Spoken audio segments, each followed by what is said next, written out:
السلام علیکم ویورز، آج ہم بات کریں گے راکٹ کیسے کام کرتے ہیں۔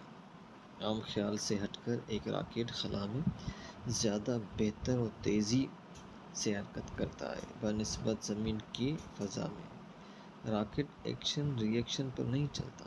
راکٹ میں ہوا نہیں ہوتی جو اسے دھکیلے۔ راکٹ مومنٹم کی تبدیلی سے رفتار پکڑتا ہے۔ مومنٹم کیا ہے؟ مومنٹم دراصل کسی شے کے ماس اور رفتار کا کلی مجموعہ ہے۔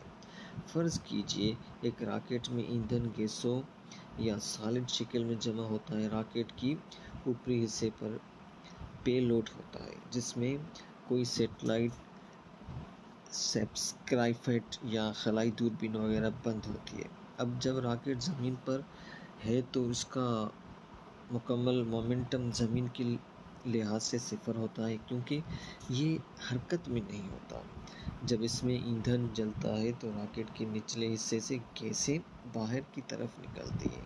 اس ایندھن کے جلنے سے راکٹ پیچھے کی جانب گیسیں ایک خاص رفتار سے نکلتی ہیں۔ جلتے ایندھن اور گیس کے اخراج سے راکٹ کا ماس کم ہونے لگتا ہے۔ یہاں یہ دیکھیے کہ راکٹ کا کل مومنٹم، جس میں شروع میں ایندھن بھی تھا، صفر تھا۔ اب جب ایندھن جل رہا ہے، جلنے والے ایندھن کا ایک خاص ماس ہے جو راکٹ کے کل ماس کا ایک حصہ ہے، اور اس ایندھن سے نکلتی گیسوں کا ایک خاص رفتار پر اخراج ہو رہا ہے۔ ہم جلے ایندھن کے ماس اور گیسوں کی رفتار کو ایک لمحے کو راکٹ کا سب سسٹم سمجھتے ہیں، اور ان جلنے ایندھن اور راکٹ کو ایک دوسرا سب سسٹم۔ اب کائنات کا بنیادی اصول ہے کہ کسی سسٹم کا کلی مومنٹم قرار رہے گا، یعنی تبدیل نہیں ہوگا۔ اب یہاں راکٹ کے دو سب سسٹم ہیں جن کا الگ الگ مومنٹم ہوگا، مگر ان کا کل ملا کر مومنٹم صفر ہونا چاہیے۔ راکٹ دراصل اسی مومنٹم کے ایک رہنے کی وجہ سے رفتار پکڑتا ہے۔ اسے ری ایکشن کی کوئی ضرورت نہیں، اسے ایکشن ری ایکشن کی کوئی ضرورت نہیں، نہ ہی ہوا کی۔ چلیے اب اسے ایک مثال سے سمجھتے ہیں۔ فرض کیجئے راکٹ جب چلا نہیں تو اس کا کل ماس 1000 کلو گرام ہے۔ اس میں پے لوڈ کا ماس محض 100 کلو گرام ہے اور 900 کلو گرام ایندھن ہے۔ راکٹ کا کل مومنٹم شروع میں صفر ہوگا۔ اب فرض کیجئے راکٹ ایک سیکنڈ میں 100 کلو گرام ایندھن جلاتا ہے اور اس کی گیسوں کے اخراج کی رفتار 300 کلومیٹر فی سیکنڈ ہے، تو ایندھن اور گیسوں کے اخراج کی سب سسٹم کا کل مومنٹم ہوگا 100 کلو گرام ضرب 300 میٹر فی سیکنڈ، یہ بنتا ہے 3000 کلو گرام میٹر فی سیکنڈ۔ تو چونکہ راکٹ کا کل مومنٹم صفر ہونا چاہیے تو بقیہ راکٹ اور ایندھن کا مومنٹم اس کی مخالف سمت میں یعنی اوپر خلا کی جانب برابر ہوگا، یعنی 3000 کلو گرام میٹر فی سیکنڈ۔ اب راکٹ کا کل ماس 1000 کلو گرام تھا جس میں سے 100 کلو گرام ایندھن خرچ ہو چکا ہے، بقیہ راکٹ کا ماس ہوگا 900 کلو گرام اور مومنٹم 3000 کلو گرام میٹر فی سیکنڈ۔ اب نہایت بنیادی ریاضی استعمال کیجئے اور 30,000 کو 900 پر تقسیم کیجئے تو راکٹ کی پہلے سیکنڈ میں رفتار تقریباً